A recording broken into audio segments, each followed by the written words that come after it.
I'm gonna do a quick video on how to backseat your high pressure cylinders. Here we go.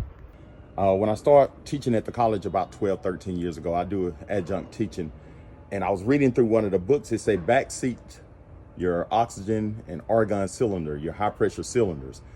I did not know what backseating was. So I looked on YouTube, I couldn't find it. So I finally found it in a book.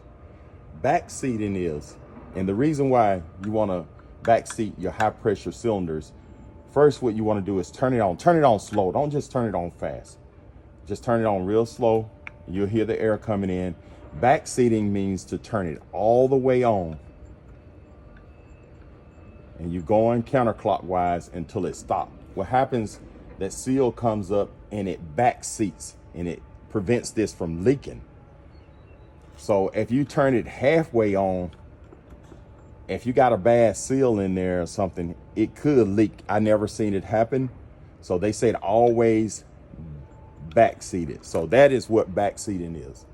So you go counterclockwise until it stops. So it backseats itself and it prevents air or argon or CO2 from leaking out.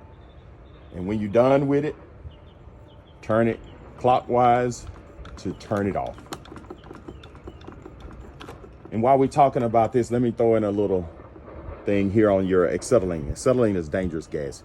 You don't want to run it no more than 15 pounds per square inch because it's unstable then. But whenever you're dealing with acetylene, you turn it on. What you want to do is turn it on slow, just like oxygen, and just turn it a quarter turn. That's it. You don't want to turn it no more than a quarter turn. And the reason for that, if you have some kind of trouble, you have a fire or something, an emergency, to turn this off, you just go over here and turn it and it'll be off. So you turn it a quarter turn to turn it on. Right now it's off. So I'm gonna turn it on. So I'm gonna just turn it a quarter turn. That's it. So when you finish cutting or you have a problem, you need to turn it off real fast, turn it clockwise, you're done.